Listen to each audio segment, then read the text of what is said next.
నెల్లూరు నగరపాలక సంస్థ పరిధిలో పారిశుధ్య నిర్వహణ పనులకు నగర ప్రజలంతా సహకరించి వ్యర్థాలను వీధుల్లో వేయకుండా నిర్దేశించిన డస్ట్బిన్లలో మాత్రమే వేసి స్వచ్ఛ నెల్లూరు సాకారానికి సహకరించాలని కమిషనర్ వైవో నందన్ విజ్ఞప్తి చేశారు. ప్రజా సమస్యల పరిష్కార వేదికను కార్యక్రమంలోని కమాండ్ కంట్రోల్ సెంటర్ విభాగంలో సోమవారం నిర్వహించారు.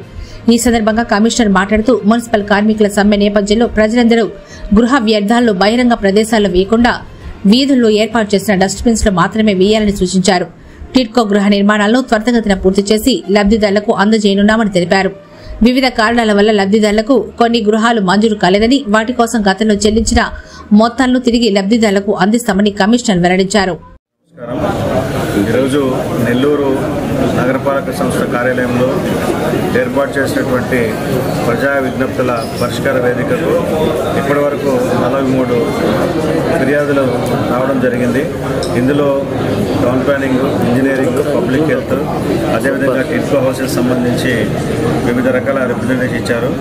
వీటన్నిటికీ సంబంధించి కూడా సకాలంలో సరైన చర్యలు తీసుకోవాలని చెప్పి సంబంధిత అధికారులు తెలియజేయడం జరిగింది.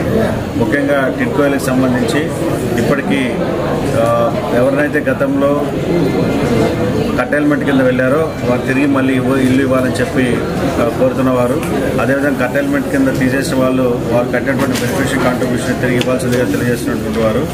దాంతోపాటు ఈ మధ్యకాలంలో గత 2 వారాలుగా శానిటరీ వర్కర్స్ స్ట్రైక్ చేస్తుండడం వల్ల శానిటేషన్ సంబంధించిన సమస్యల గురించి కూడా దృష్టి తీసుకురావడం జరిగింది.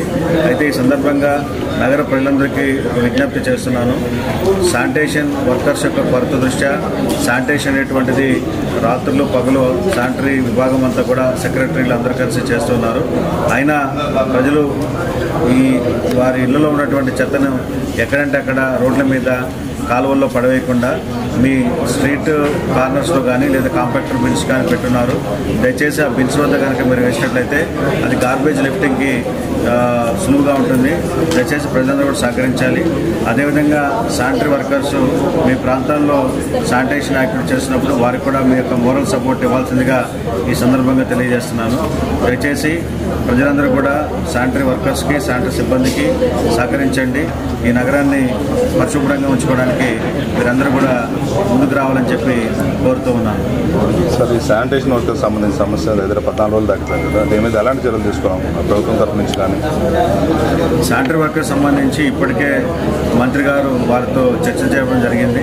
అదేవిధంగా పలు దఫాలుగా నేను కూడా యూనియన్ నాయకుల్ని రమ్మని చెప్పి పిలిపించడం జరిగింది.